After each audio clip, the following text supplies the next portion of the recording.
Hello, welcome to my short little book scope.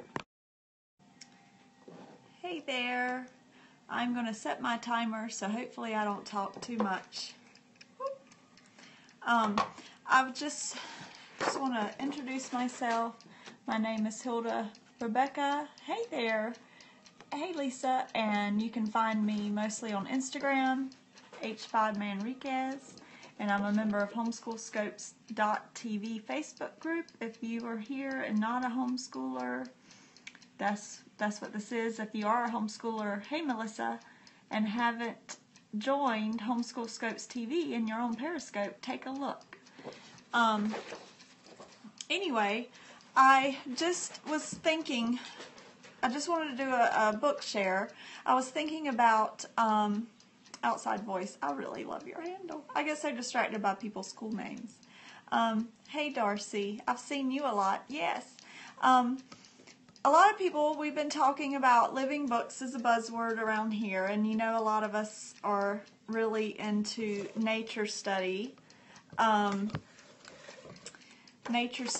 Leah at Charlotte Mason Show and Allison Winter telling us about the Nature Pal Exchange, which is going to start next week. Sign-ups. If you don't know about it, go on Instagram and check that out. Check those out. So, I was thinking about the two of those concepts together, and for some of you who may be new to living books or, you know, new to the idea of, yes, on the Homeschool Scopes TV Facebook page, Lena posted a question about that. It's fine, Lisa. And Leah and I posted some answers. So some of the things I posted has, you know, what is a living book and how to figure that out. So go check that out for those answers, and you know, we can definitely expound on that more in other scopes. But I was running through my head all last night books, mostly fictional books, where the literary character themselves had a connection with nature. Like nature was a part of them or a part of their life. And so I just wanted to share some. Yes, this is just get it out of my way for the homeschool day hairdo. I'm going to go outside after this and sit on my porch and read and watch the children play. But if you read a book where the character is very connected to nature, either his circumstances have put him or her in nature, it will encourage you to look at nature in another way and maybe inspire you to look for your own connections to nature. So I'm going to go ahead and start sharing, and a lot of these will be familiar to you. Some of them may not be. A couple of them are, you know, well-known classics. But Anne of Green Gables is, I read this when I was 12, was the first time, and since then I've read it probably 30 times, the whole series.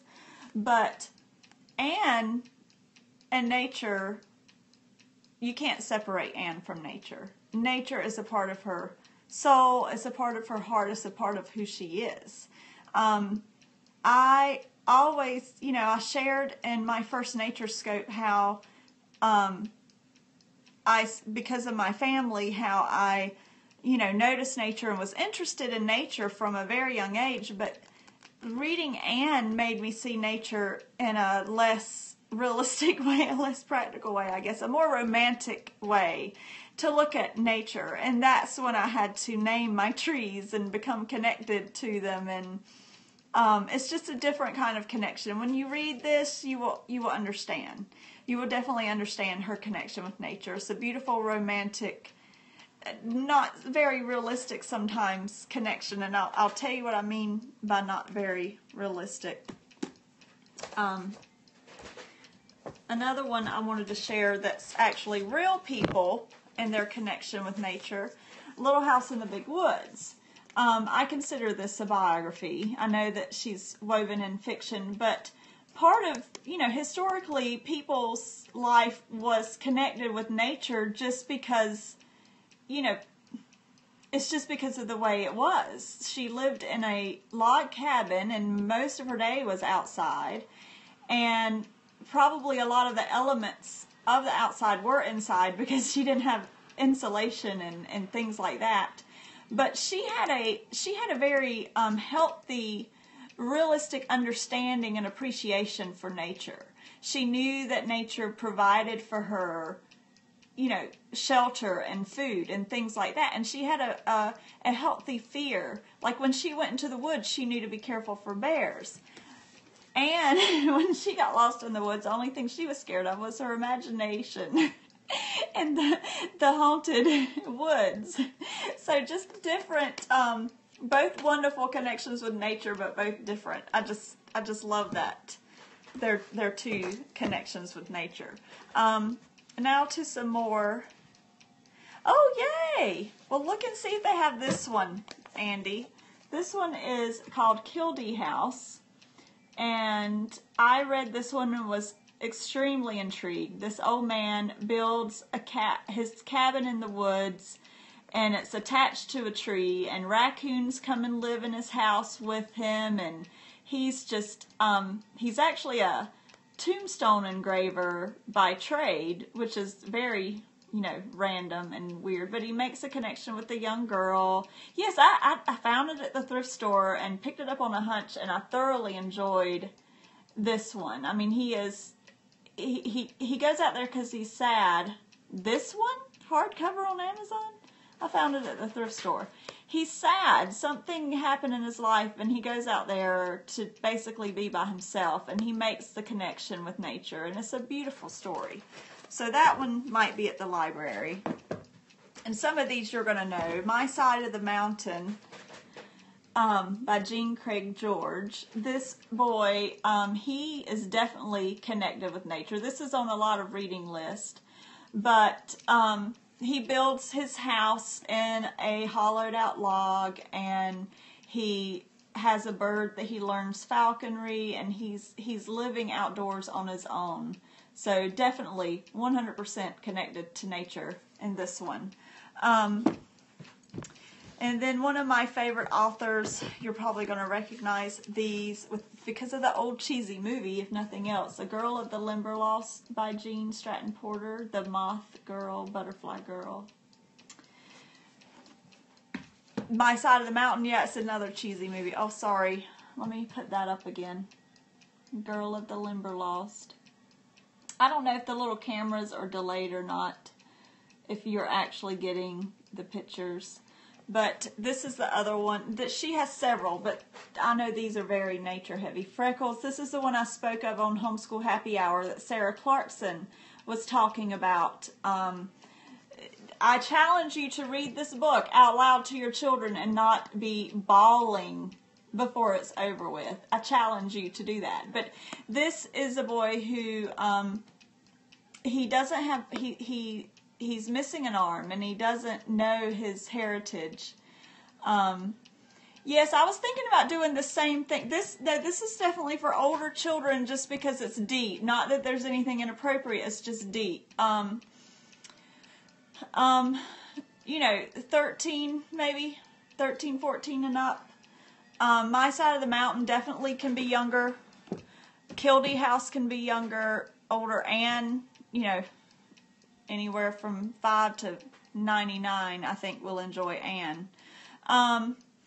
But this one is a little bit deeper. A girl might be able to get into it a little bit younger. Yes, oh, definitely. I couldn't. I had to really push through to read this out loud without bawling. It's so emotional. But anyway, he feels very worthless, and he doesn't feel like there's anything that he can do. But he wants to be a man, and he wants to prove himself, and he finds the opportunity by being the guard of a wooded area. And it's like a coming-of-age story for him. It is absolutely one of the most precious books I've ever read. And it's a lot of naturalist stuff in here. A lot. Oh, hey, Lisa, there's a character in here called the Bird Woman. Yeah, you really need to read that. You might relate. She sits in the woods for, I'd wait just because I think they'd enjoy it more. Read it yourself first, and it'll be something that you will be very much looking forward to sharing with your children when they're older. But she lays in the swamp for hours. It's Jean Stratton Porter. It's a woman. She lays in the swamp for hours trying to catch a photograph of a bird, Lisa. Yeah. So, but it's more than about birds. Well, like I said, read it. You'll get through this book.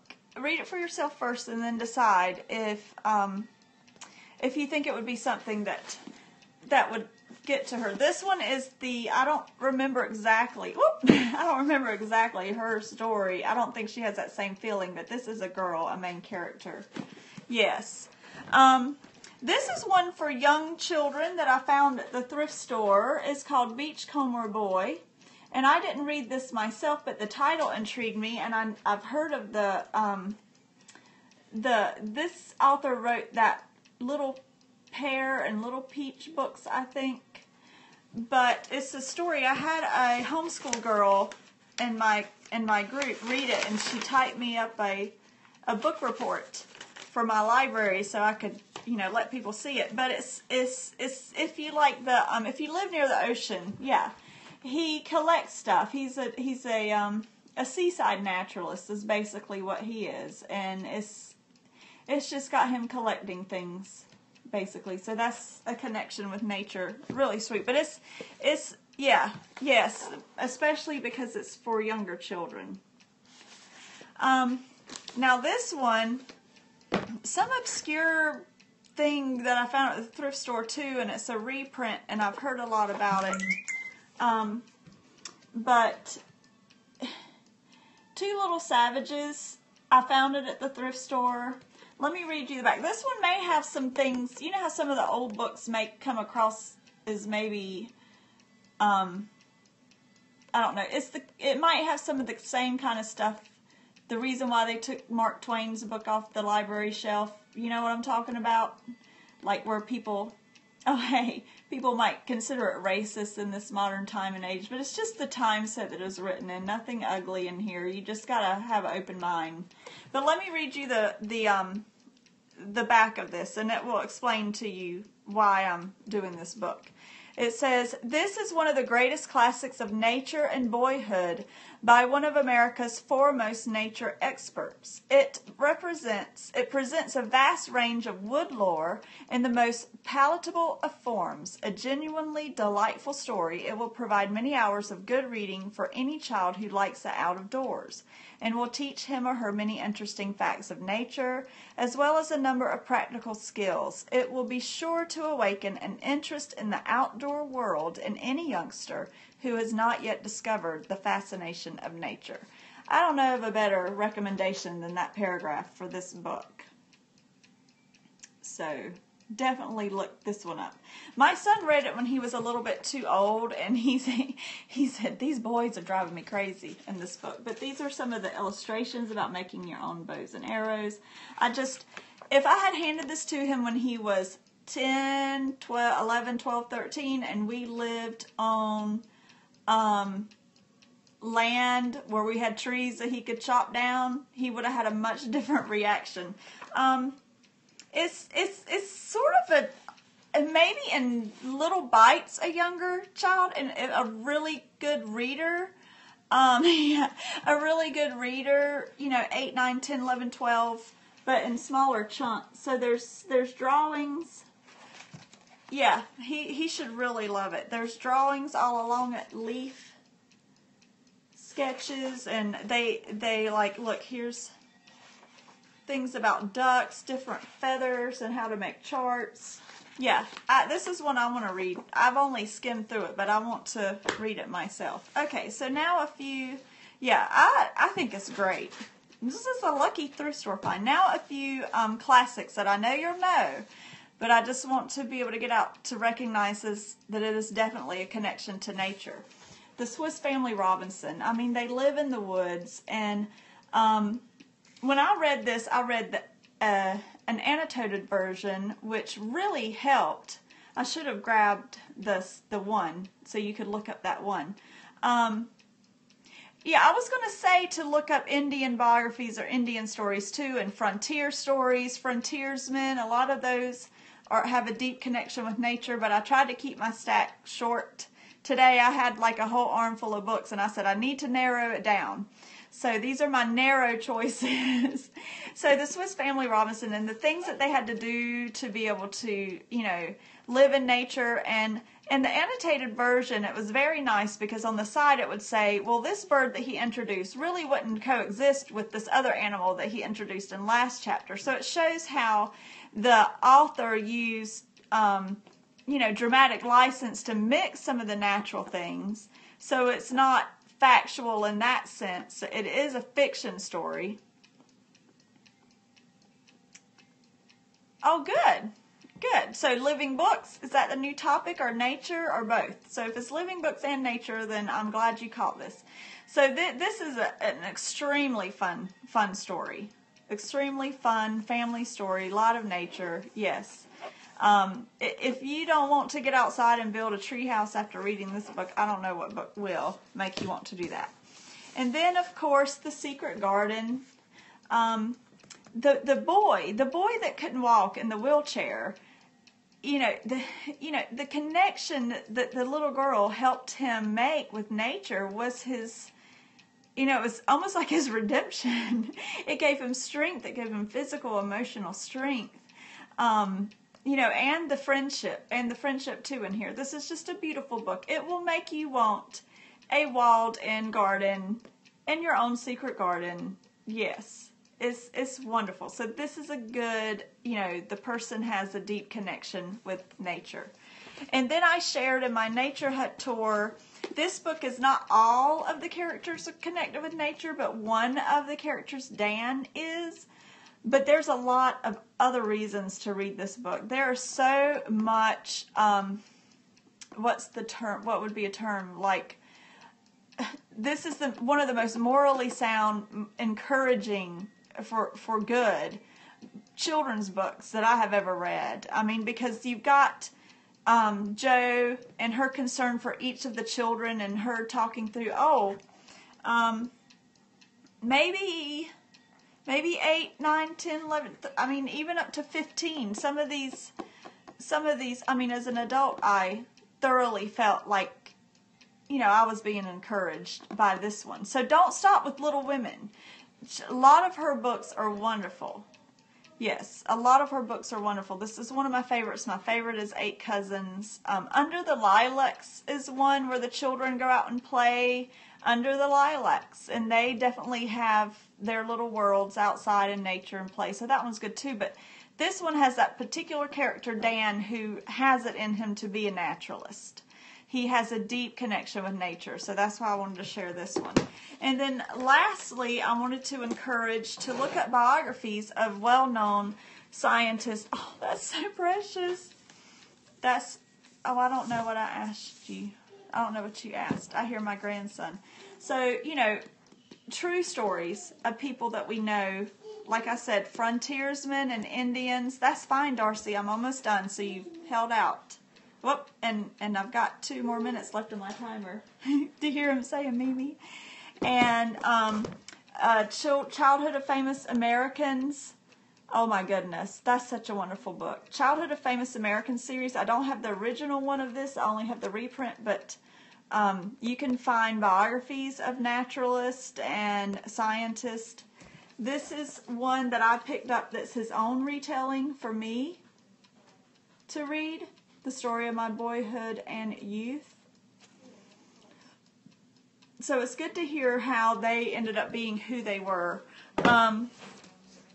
The Boy of the Woods. This is let me open it up. This one. Yeah. This one is really good. My son read this one and enjoyed it. Audubon. The story of Audubon. And then, excuse the library sticker. Whoop. Only have 3 books left, so that's pretty good. Johnny Appleseed. This is a very good author, and a nice, this would be for little children. See? So there's so many Johnny Appleseed books to choose from. And then I don't have a very good living biography. I thought I did, but I can't find it. But South Florida beaches. I'd probably start with the Burgess Shore book. The Burgess, the Burgess bird book and animal book, but he has a seaside book or shore book. Yes, I don't have it right in my hand, but I definitely start with that one, and maybe Pagoo by Hollings C. Hollings would be a great one, a really, really good one. You'd probably like that Beachcomber boy.